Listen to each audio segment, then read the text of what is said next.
claim that goes to the truth of what the president knew and when he knew about an event that is central to the special counsel's Russia investigation. Let's get after it. We have CNN political analyst Carl Bernstein and Jim Sciutto, our chief national security correspondent for CNN. Jimmy, what do we know now?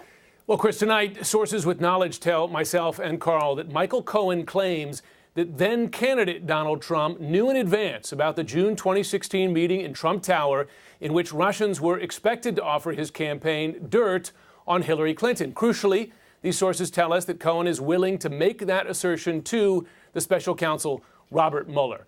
Cohen alleges as well that he was present, along with several others, when Trump was informed of the Russians' offer. He was informed by Donald Trump Jr. about that offer. By Cohen's account, Trump approved going ahead with that meeting with the Russians. Now, we should note that our sources said Cohen does not have evidence such as audio recordings to corroborate his claim. A source familiar with Cohen's House testimony said he did not testify that Trump had advanced knowledge. Cohen's claims were not mentioned as well in separate reports issued by both Republicans and Democrats on the House Intelligence Committee. Now, going back through that transcript, the question before Congress for Cohen is going to be, did they even ask him about it? So now there's a different state of play. Let's bring in Carl here. Timing. Why now? Because Michael Cohen is going around saying that he has information that shows that the president had foreknowledge of this event, as well as foreknowledge of other things that Cohen now is aware of. And we know that Cohen is, quote, flipping, attempting to flip on the president of the United States. He's also shopping for a get-out-of-jail card. If this information is true and accurate, and if it can be nailed down in testimony by others, it's very, very significant because the president has denied any foreknowledge of this event, and this meeting goes to the question of intent to collude, because indeed his son in that meeting made him, said to, in a communication, that he was willing to get information, I love it, he said, from the Russians at this meeting. All right, so before we get into the implications too deeply, let's get into the balancing part of this. Jimmy, what are you hearing from the president's side on this?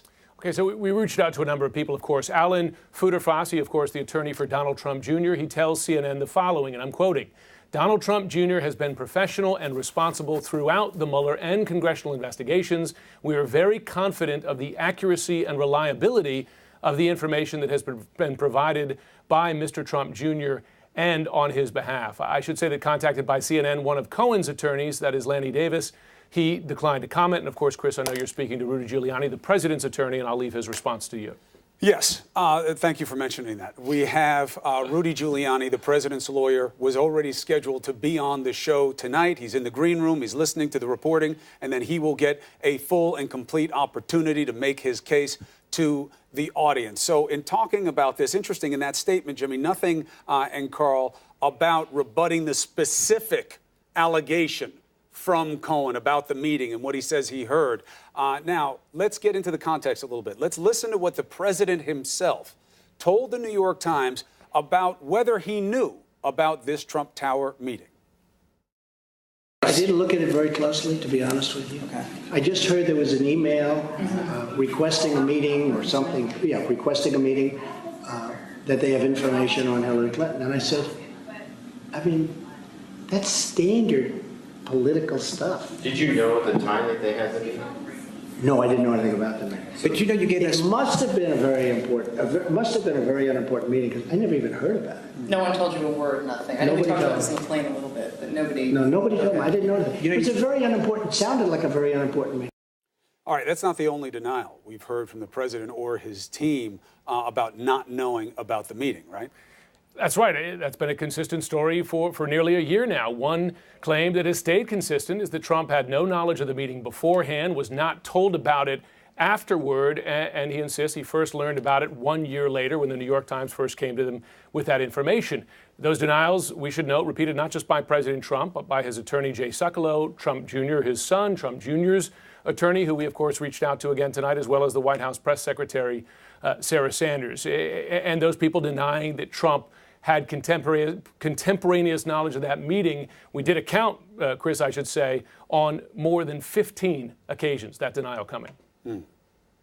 All right, so we have a whole litany of them about what it is, but that's the record to this point. So if Cohen goes through with this, the main concern is going to be credibility, right? Exactly. Because the sourcing is, correct me if I'm wrong, I don't have a tape, I don't have a document, I don't have anything that shows it's more than my word. How good is his word? We don't know. And that is what Mueller and the other prosecutors in the Southern District of New York, assuming they will get a chance to talk to Mr. Cohen, will have to determine.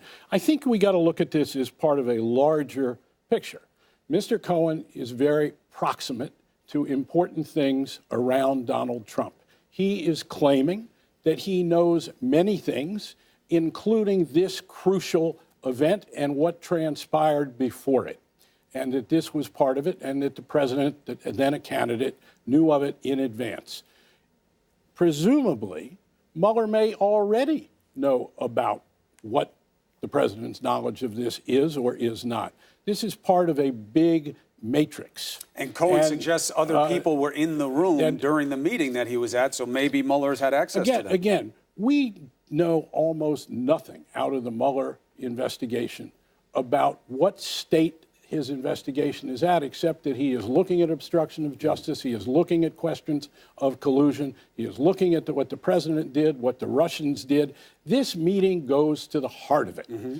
And if indeed Michael Cohen can provide some good evidence backed up by others that the president knew of this in advance, it could be very damaging to the president. But more damaging to his son.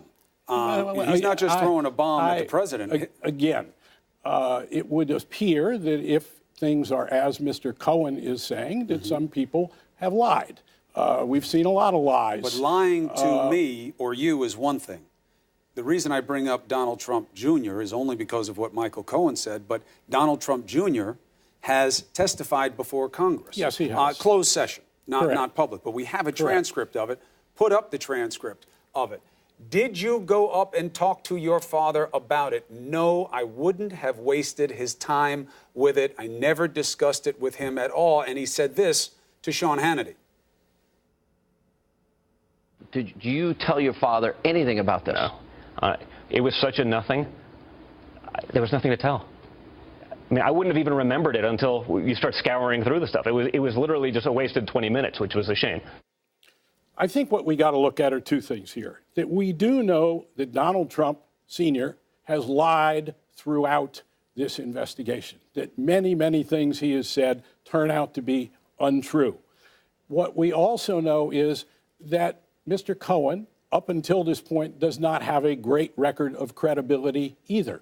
He is now claiming that he is ready to provide everything he knows. The government already has his devices.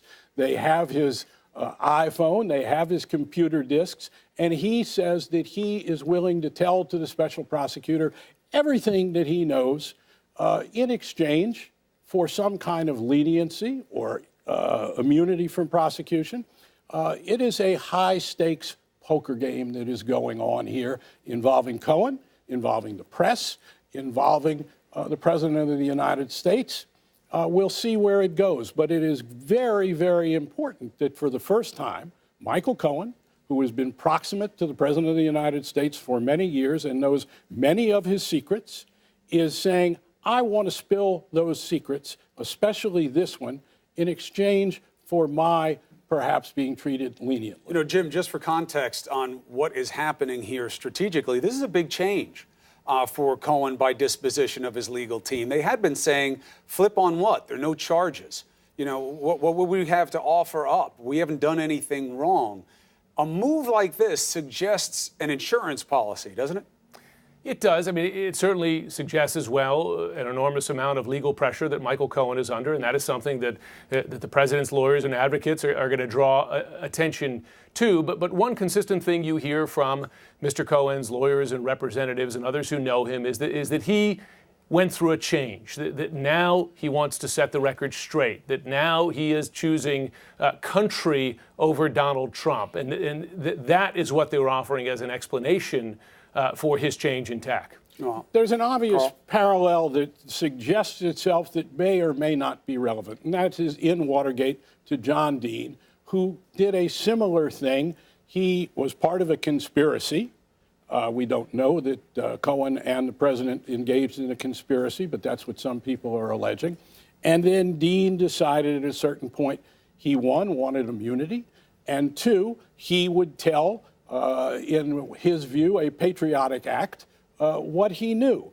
If Michael Cohen is doing something of the same thing, it could be very, very consequential. We now are going to find out as this goes along what facts he knows, what facts he doesn't, and the special prosecutor will deal with the question of his truthfulness, validity, and whether or not he wants to make a deal with Cohen. He might not want to make a deal with Cohen because he might have more evidence from elsewhere and doesn't need what Cohen has. That is a possibility. We are being told that this is about Cohen's team wanting to go to Mueller, not Mueller coming to them, the way it has worked up to this point. I think that's right. And obviously, you're going to hear Rudy Giuliani make this point for the president. You only know what you can show when it comes to matters of law. And that is the new bar, although this is a big allegation from Michael Cohen. Thank you, Carl Bernstein. Thank you, Jim Sciutto, for bringing it to us on Cuomo Primetime.